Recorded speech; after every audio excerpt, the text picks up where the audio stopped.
Hello everyone, my name is Tony and I hope you are all doing well. Friends, पिछले video में हमने preamble के basic meaning को समझा था कि प्रेम्बल जो है वो कॉन्स्टिट्यूशन का इंट्रोडक्शन होता है।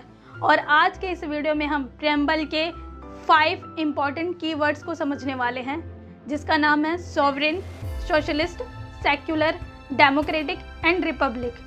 अगर आप स्कूल स्टूडेंट्स हैं या फिर किसी कॉम्पिटिटिव एग्ज़ाम की प्रिपरेशन कर रहे हैं या फिर सिर्फ अपना आप जनरल नॉलेज बढ़ाना चाहते हैं, तो ये वीडियो आपके लिए यूज़फुल होने वाली है। तो चलिए बिना टाइम वेस्ट करते हुए स्टार्ट करते हैं। सबसे पहला वर्ड आता है सॉवरेन। सॉवरेन का मतलब होता है कि इंडिया जो है वो एक इंडिपेंडेंट कंट्री है, यानी इंडिया के ऊपर किसी भी दूसरे देश का कंट्रोल नहीं। इंडिया अपने फैसले खुद लेता है, चाहे बात लॉ बनाने की हो, डिफेंस की हो या फॉरेन पॉलिसी की हो। इंडिया किसी के अंडर नहीं। इसे सिंपल लाइन में याद रखना, sovereign means India is a fully independent and self governing. Second है सोशलिस्ट। सोशलिस्ट का मतलब होता है कि हमारा देश सबके वेलफेयर की बात करता है। देश में सभी लोगों को आगे बढ़ने का मौका मिलना चाहिए, यानी अमीरी और गरीबी का डिफरेंस कम होना चाहिए। हर इंसान को आगे बढ़ने का चांस मिले। गवर्नमेंट का काम होता है कि वो गरीब और ज़रूरतमंद लोगों की हेल्प करे, इसलिए तो एजुकेशन, हेल्थ और वेलफेयर स्कीम्स चलाई जाती हैं।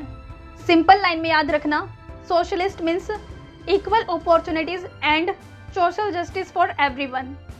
थर्ड है सेक्युलर। सेक्युलर का मतलब होता है कि इंडिया किसी एक रिलीजन को अपना ऑफिशियल रिलीजन नहीं मानता। यहाँ पे सभी धर्मों को इक्वल रिस्पेक्ट दिया जाता है। यहाँ पे हर सिटीजन्स को अपने धर्म को मानने की आज़ादी है, चाहे वो क्रिश्चियन हो, हिंदू हो, मुस्लिम हो, सिख हो या ईसाई हो। सभी को अपने धर्म को मानने और प्रैक्टिस करने का अधिकार है। सिंपल लाइन में याद रखना, secular means all religions are equal in the eyes of the government. Fourth है डेमोक्रेटिक, जिसे हिंदी में लोकतांत्रिक कहते हैं। डेमोक्रेटिक का मतलब होता है कि देश में पावर लोगों के पास होती है, यानी पब्लिक वोट देती है और अपने रिप्रेजेंटेटिव्स को चूज करती है। इंडिया में इलेक्शन होते हैं और लोग अपनी मर्जी से सरकार चुनते हैं, इसलिए इंडिया को डेमोक्रेसी कहा जाता है। एक फेमस लाइन भी है, government of the people, by the people, for the people.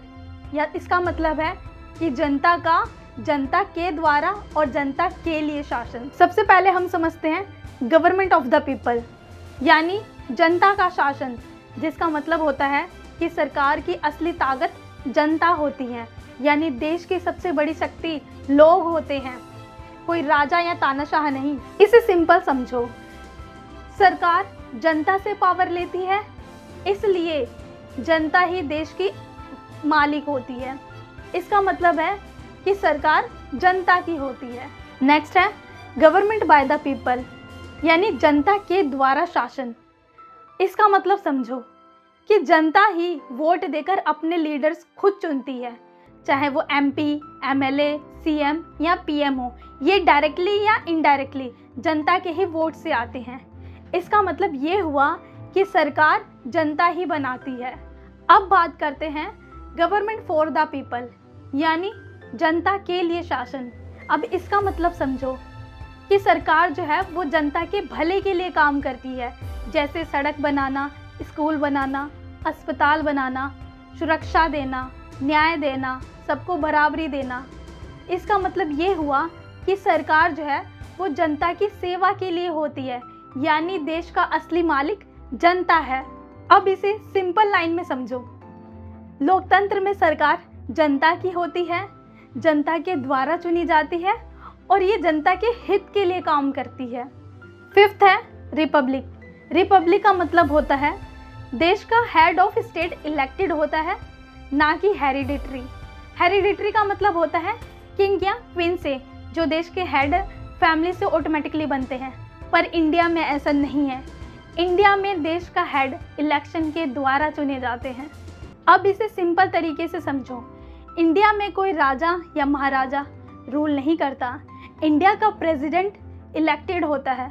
Public के रिप्रेजेंटेटिव्स मिलकर इंडिया के प्रेसिडेंट को चूज करते हैं, इसलिए इंडिया एक रिपब्लिक कंट्री है। इसे सिंपल लाइन में याद रखना, Republic means head of the state is elected not hereditary.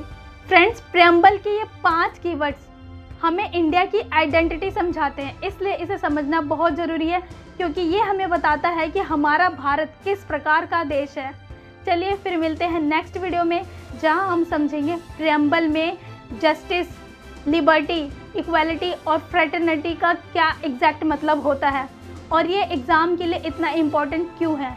तो मिलते हैं दोस्तों फिर नेक्स्ट वीडियो में, तब तक के लिए bye bye and thank you.